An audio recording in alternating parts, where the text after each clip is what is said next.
So he said, after a few years he passed away. He died.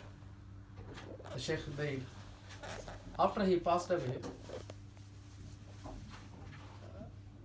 after the funeral finished, there was speeches.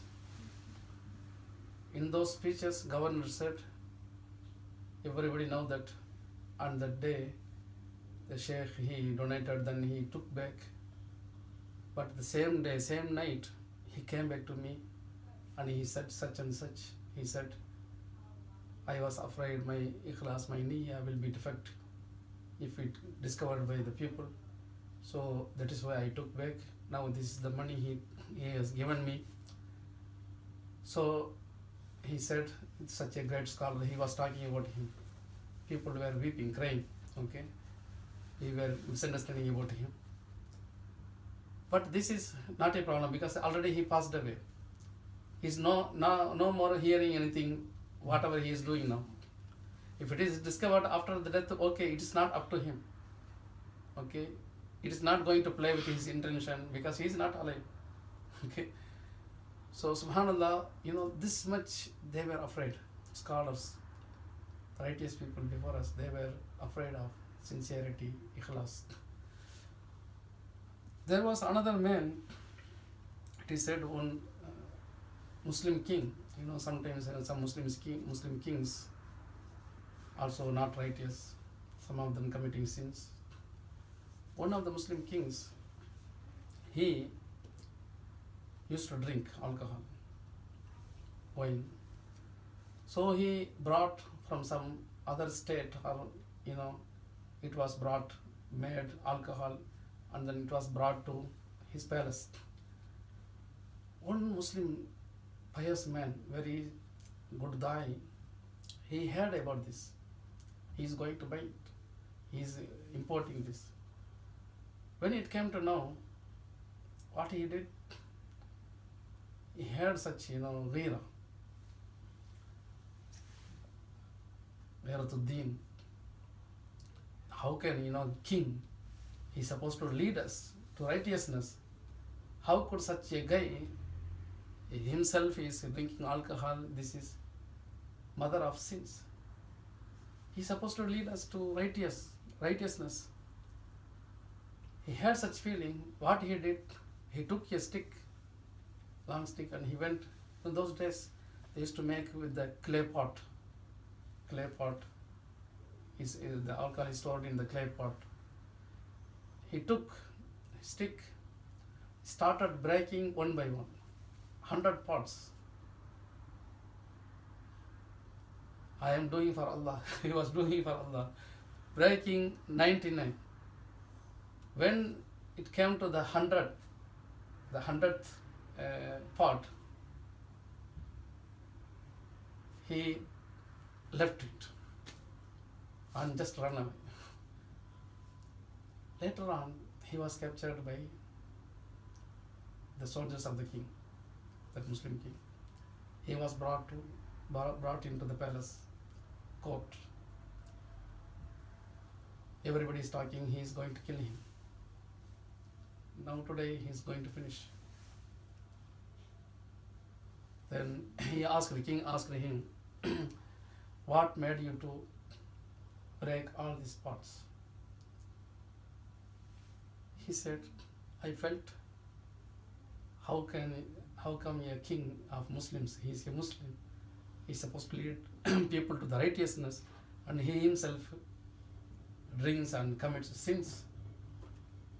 So I was afraid of Allah subhanahu wa ta'ala and I came to break it. Okay, you broke 99 pots. Why you left this one? He said, that is because throughout this 99, while breaking 99 pots, I had the same feeling. I am doing for Allah ikhlas, okay? When 99 finished, it came to my mind, you have broken such huge parts of, king. People are going to talk about you are courageous, you're, such a powerful man, even he is ready to take action against a king. Oh, people are going to talk about you. This thing came to my mind. and if I continue that one, all my 99 also will be written for this evil intention. So 99 also will be wasted. So because of that evil intention, that one I left and I ran away. See how they were afraid. When this king heard from him, he told him to untie him, free him, because he was bound on a pole. He told him to untie and told him, you are free, you go and preach, do dawah, go and do dawah, you will not be harmed. SubhanAllah, what is the lesson when we do for ikhlas, sincerely for Allah subhanahu wa ta'ala? Even Allah subhanahu wa ta'ala protects. Allah subhanahu wa ta'ala protects us from all kind of harms. Okay? This is how they were afraid of sincerity, ikhlas. So 2-3 stories we learned. Now we come to the final point. Ikhlas, on the day of judgment, an angel will announce. An angel will announce on the day of judgment, anybody has done any deeds, good deeds,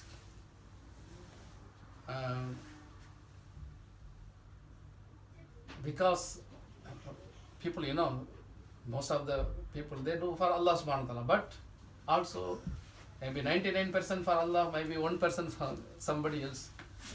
So the angel will announce, if anybody has done any deed for other than Allah, let them take reward from them. That will be announced on the day of judgment. So here we conclude and come to the point here again. You see this ikhlas, why Allah subhanahu wa ta'ala wants sincerely for him? Because only Allah subhanahu wa ta'ala is the only one source of all goodness. Whatever is done for him is going to be true and fully good, completely pure.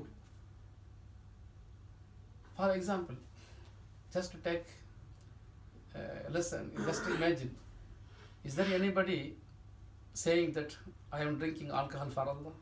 Nobody can say. No, I am going to steal today for Allah. Nobody can say. Whenever people commit sin, nobody can ever say, I am doing for Allah. Okay? So, all pure actions are done purely for Allah subhanahu wa ta'ala and can be done for Allah subhanahu wa ta'ala only. Okay? People who commit sins and crimes, why they are doing? For whom? It's not for Allah. It's for their own self. People who are killing because of their pride, arrogance. Because Allah subhanahu wa ta'ala says, أَفَرَأَيْتَ الَّذِي مَنِ اتَّخَذَ إِلَهُ هَوَاهُ. Don't you see the one who takes his own desires as ilah, as God, and worships? Because people who work to fulfill their desires, they are worshipping their desires without obeying Allah subhanahu wa ta'ala. So people who are there are people who are committing crimes, stealing, killing people, abusing people for their own desire. I am supreme, I am superior than others, insulting others, abusing. Why? It's not done for Allah subhanahu wa ta'ala, it's done for their own self, or done for their leaders, or done for their families, or done for wealth or business.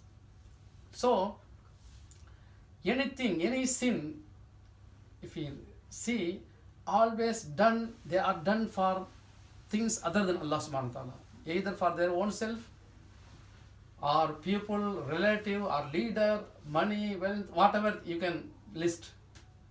All those are done for other than Allah subhanahu wa ta'ala. All goodness, the pure things are done purely for Allah subhanahu wa ta'ala.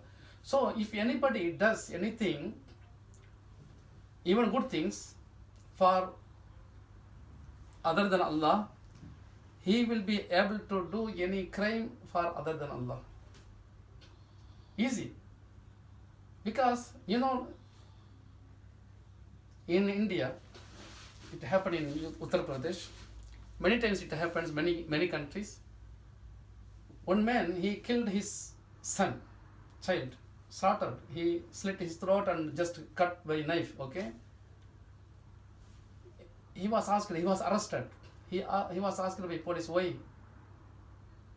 I sacrificed him because I was told, in the dream, I will get wealth and I will give, they worship shayateen, right? Shaitan came to them in the dream, go and slaughter your son, and he slaughtered.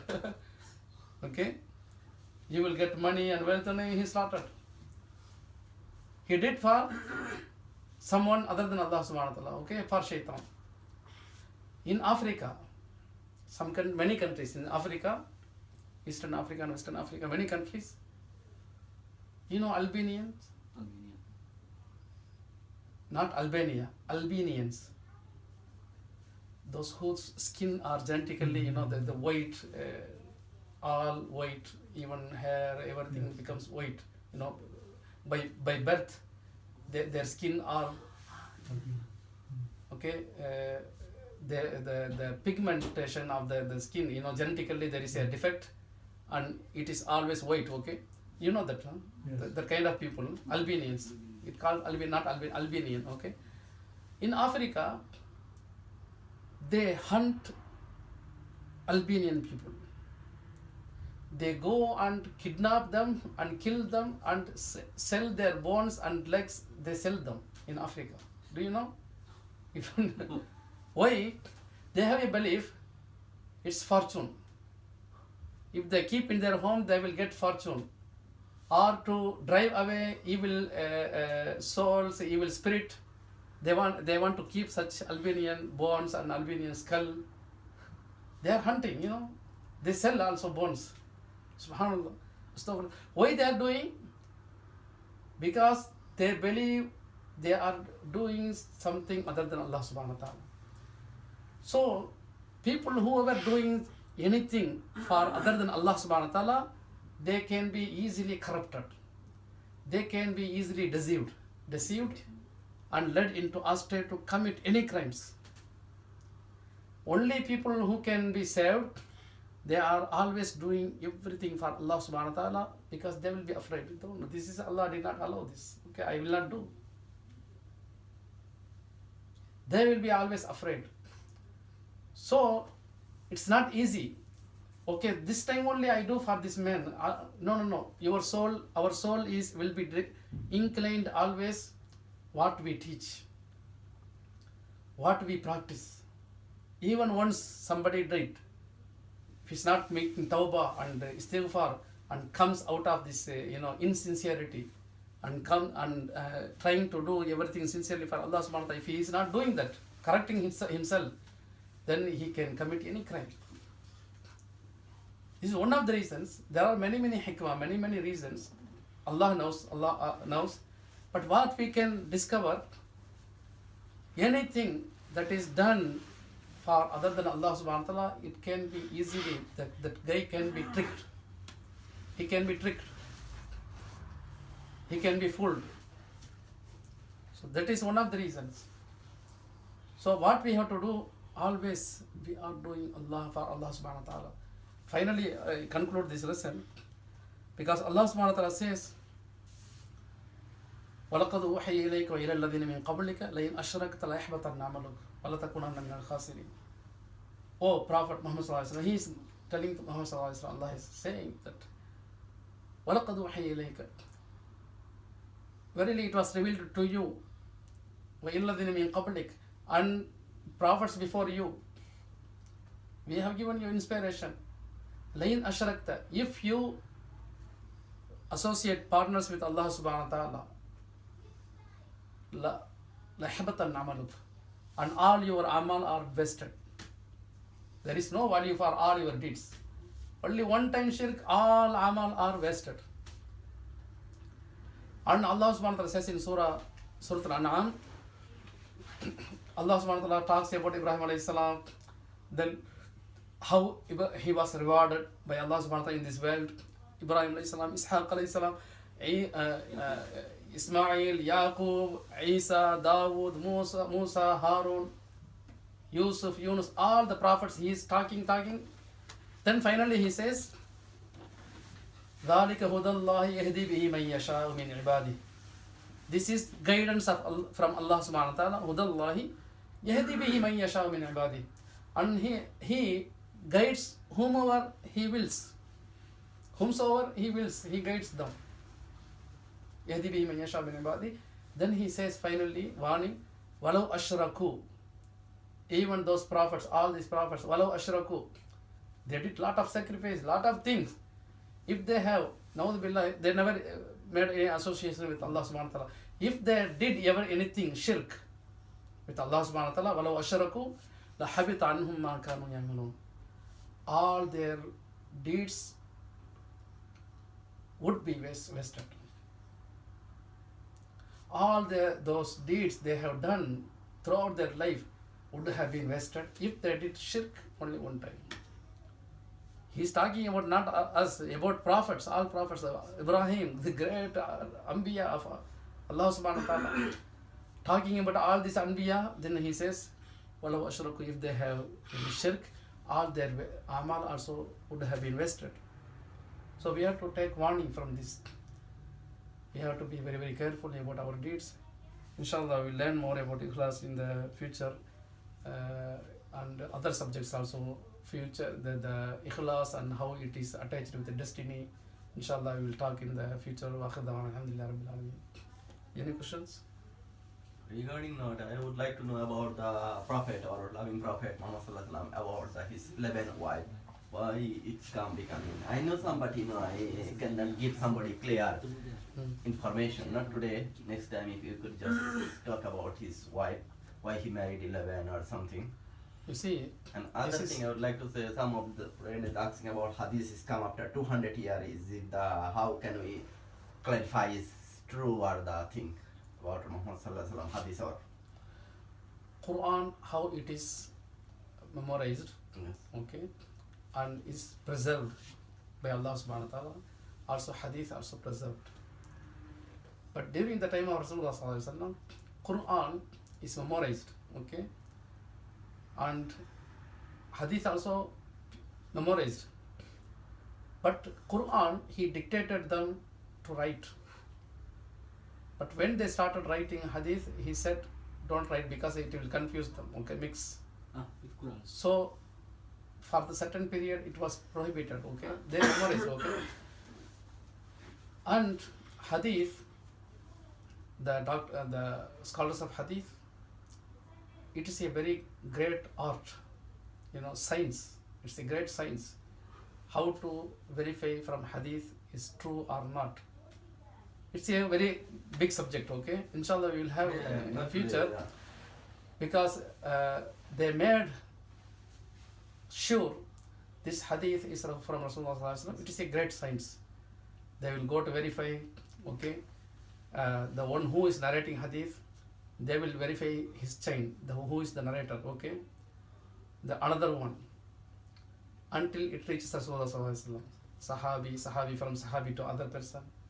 If in this chain anybody has done any mistake, for example, if it comes to notice this man only one time he lied, then also they will remove from this hadith. For example, I think Bukhari rahimahullah ta'ala, he was visiting, he started visiting thousands of kilometers. He saw Rasulullah Sallallahu Alaihi Wasallam as, in the dream, he is, lot of flies are coming to Rasulullah Sallallahu Alaihi Wasallam towards, and he is the one who is getting them away. Then he started this work to collect the hadith, okay. Once he was visiting, I think, Iraq, Basra or somewhere, okay, he came to know this man has one hadith, okay, one hadith. Because of that, all the way he came and then visiting. Then he saw that man has something in his hand, okay, kind of grass or something, and he is calling the sheep. but he's not giving to it. When he saw this from the distance, he get away from him, because this man is just deceiving the animal. How can he have the truth? So that is only one example I give you. Okay, lot of things there are. Okay, there are a lot of things. They made sure it is directly from Rasulullah sallallahu alaihi wasallam, and they also classified there is anything came to know weak. For example, there is a chain. In chain of narration, one man, before this narration, when he got maybe he has committed some mistakes. Later, he corrected himself. Then he got this narration. Also, they make it daif sometimes. Okay, so they made very sure this narration, this chain, nobody has any mistake. They verified everything. You understand now? About the marriage, Rasulullah sallallahu alaihi wasallam, for us, allowed only for Rasulullah sallallahu alaihi wasallam. This is from Allah subhanahu wa ta'ala, command from Allah subhanahu wa ta'ala. He married all his in a lifetime. Only one, Aisha radhiyallahu anha, virgin. All of them are widows or divorcees. You know that? Salama radhiyallahu anha, Abu Sufyan, his daughter also, Rasulullah sallallahu alaihi wasallam married. Political reasons, sometimes political reasons. When he's marrying, that the tribe will come closer to Islam, for political reasons. This hikmah from Allah subhanahu wa ta'ala. Why Allah subhanahu wa ta'ala made this, if not, Rasulullah sallallahu alaihi wasallam, he did not marry all these wives, Allah, we would not have gotten most of the hadith. Many of the hadith, because now we know Rasulullah sallallahu alaihi wasallam, he went all the way to other areas through Sahaba radhiyallahu anhum, he spent with them, but we do not know his intimate life, how to cleanse, how to do many things that came from through the wives of Rasulullah sallallahu alaihi wasallam. Without that, we cannot conduct our everyday life. This is hikmah from Allah subhanahu wa ta'ala. Okay? There are a lot of hikmah. Because time is short, just I give you this. Okay, so we cannot question. This is hikmah from Allah subhanahu wa ta'ala. Anything else? Also, Jibril alayhi salam, his job was to send messages to all the prophets. Yeah. So now there's no more prophets. So what's his job right now? He is one of the there are mighty angels. They are holding the throne of Allah subhanahu wa ta'ala. Okay. He is also holding the throne of Allah subhanahu wa ta'ala. And what other jobs we do not know, but we came to know through Quran. Quran, it says, Allah subhanahu wa ta'ala says Surah Al-Qadr, Inna anzalnahu fi laylatul qadr. Okay. In the end, Allah subhanahu wa ta'ala says, تنزل الملائكة والروح فيها بإذن ربهم من كل أمر. In that surah, Allah says, تنزل الملائكة. On that night, angels, تنزل الملائكة والروح, and the spirit, Jibril alayhi salam. This is Ruh is Jibril alayhi salam. All the angels and Jibril alayhi salam, they descend on this earth with all the affairs. So they come to he also still descending to the earth. Okay. What other commands, we are not able to comprehend. What Allah subhanahu wa ta'ala has, His kingdom, and how much, we do not know. So this is only just I give you example. He also still he comes to this dunya, Jibril alayhi salam, but on the day of night of Laylatul Qadr. Okay. Any other questions? Inshallah we'll continue inshallah next. Alhamdulillah Rabbil Alamin.